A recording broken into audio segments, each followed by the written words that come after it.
यदि आपके बालकनी में या टेरेस पर जगह कम है तो छोटे कंटेनर में इन पौधों को आप लगा सकते हैं। 8 से 10 साल ये आपके कंटेनर में ऐसे ही रहेंगे।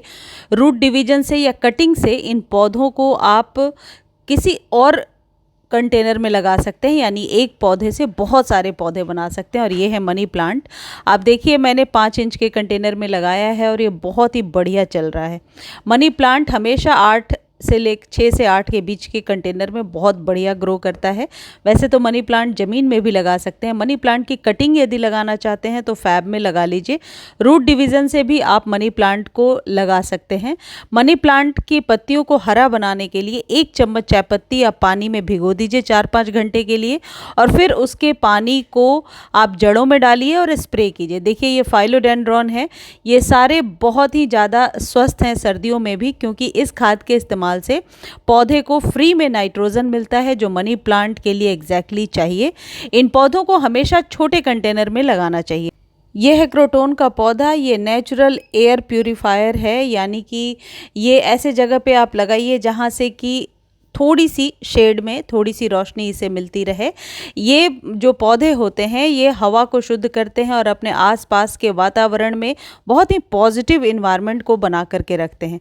इसलिए इन पौधों को अपने घर में छोटे बड़े किसी भी तरीके के कंटेनर में लगा सकते हैं, लेकिन मेक श्योर कि बहुत बड़ा कंटेनर ना हो, क्योंकि बड़े कंटेनर में पानी बहुत देर तक यूँ कह सकते हैं आपकी गीली मिट्टी रहती है या मॉइस्चर होता है, तो ऐसे में ये जो पौधे हैं ये अपनी पत्तियों को गिराने लगते हैं। और जो ये क्रोटोन का पौधा है इसे कटिंग से अभी आप ग्रो कर सकते हैं, और इसकी रूट डिवीज़न से, यदि पुराना पौधा है तो रूट डिवीज़न से भी ग्रो कर सकते हैं और न्यू शूट्स इसमें अपने आप निकलती जाती हैं। ये है एग्लोनिमा। एग्लोनिमास की जितनी भी वेराइटीज़ होंगी वो सब नीचे से खुद ब खुद शूट्स निकालती हैं, यानी रूट डिवीज़न से आप इसे लगा सकते हैं, कटिंग से भी लगा सकते हैं, लेकिन रूट डिवीज़न से लगाना हमेशा ज़्यादा सही रहता है, यानी कि रूट डिवीज़न से इसके ग्रो होने के चांसेस 100% रहेंगे। और इन पौधों को जहाँ भी आप लगा रहे हैं कम पानी दीजिए। यह है एरिका पाम, ये नेचुरल एयर प्यूरीफायर है। और यह है रबर प्लांट। रबर प्लांट भी अपने घर में आप लगा सकते हैं। रबर प्लांट की केयर करने का बस एक ये तरीका होता है कि पानी का विशेष ध्यान रखें और इस पर धूप सुबह की ज़रूर पड़नी चाहिए। रबर प्लांट को भी आप 6 इंच के कंटेनर में लगाइए। इन सभी पौधों को महीने में 1 बार खाद देना होता है, ओवर फर्टिलाइज नहीं करना होता है। इन पौधों को कटिंग से और रूट डिवीज़न से लगाया जा सकता है। ये है English ivy. English ivy shade में ग्रो होने वाला पौधा है। धूप में ये पौधे खराब होने लगते हैं। इन पौधों को ज़्यादा पानी नहीं चाहिए, ज़्यादा पानी देने से इनके रूट्स गलने लगते हैं। खाद भी महीने में 1 बार दीजिए। और हैंगिंग बास्केट के लिए ये बेस्ट प्लांट होते हैं। हमेशा छोटे कंटेनर में लगाना चाहिए इन पौधों को। बड़े कंटेनर में इन पौधों की रूट्स खराब हो जाएंगी। स्नेक प्लांट भी नेचुरल एयर प्यूरीफायर है। इसे भी आप छोटे बड़े कंटेनर में लगा सकते हैं। एलोवेरा लगा सकते हैं। स्पाइडर प्लांट लगा सकते हैं। स्पाइडर प्लांट की पल्प्स नीचे से निकलती हैं, उन्हें सिर्फ मिट्टी के ऊपर यदि आप रख देंगे तो मॉइस्चर लेकर के इसकी रूट्स अपने आप बन जाती हैं।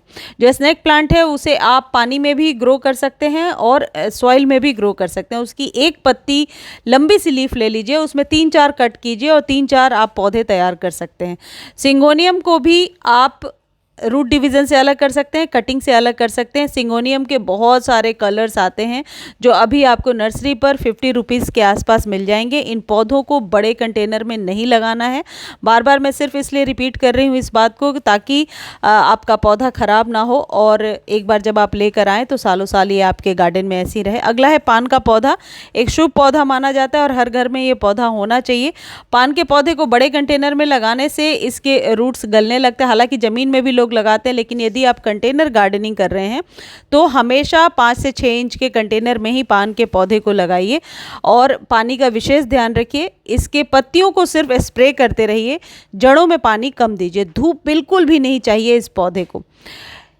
इस पौधे को पोल्का डॉट्स कहते हैं और ये ड्रेसिना की वैरायटी है। ये सारे पौधे शेड में ग्रो होने वाले हैं। इन पौधों को कभी भी धूप में नहीं रखना है। स्पाइडर प्लांट के बारे में मैं आपको बता चुकी हूँ और इनके लिए हमेशा नाइट्रोजन युक्त खाद चाहिए होता है।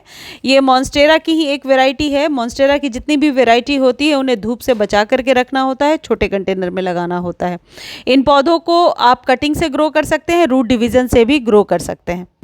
ये भी सुंदर पत्तियों वाला एक पौधा है। इसे ज़िब्रा प्लांट कहते हैं। ज़िब्रा प्लांट को कटिंग से ग्रो किया जा सकता है। छोटे कंटेनर में बहुत ही पेड़नुमा ये पौधा दिखने लगता है। इसकी छोटी सी कटिंग लेकर के यदि आप मिट्टी में दबा देंगे, देखिए जैसे मैंने यहाँ पर लगाया है, तो ये अपने आप ग्रो होने लगता है। पानी जो है इसे डेली चाहिए होता है। ये है लकी बाम्बू, जिसे पानी में ग्रो करते हैं और इसे हम लोग मिट्टी में भी ग्रो कर सकते हैं। लकी बाम्बू को छोटे कंटेनर में लगाइए, ये शुभ पौधा होता है और इसे घर में ज़रूर लगाना चाहिए। पान के पौधे और लकी बाम्बू, ये सारे जितने भी पौधे हैं, ये पॉजिटिव इन्वायरमेंट देने के साथ साथ आपके घर में एक ये कह सकते हैं आप नेचुरल एयर प्यूरिफायर की तरह काम करते हैं। और यह है ड्रेसिना। ड्रेसिनास की बहुत सारी वैरायटी आती हैं। डिफेनबेकिया, कम पानी में कम देखभाल में ये पौधा ग्रो हो जाता है। डिफेनबेकिया की 2-3 वैरायटीज़ आपको मार्केट में मिल जाएंगी। और यह है डेविल्स बैकबोन। इन सब पे कंप्लीट वीडियो चैनल पर ऑलरेडी शेयर कर चुकी हूँ, तो आप जा कर के देख सकते हैं। मुझे उम्मीद है जानकारी अच्छी लगी होगी। धन्यवाद।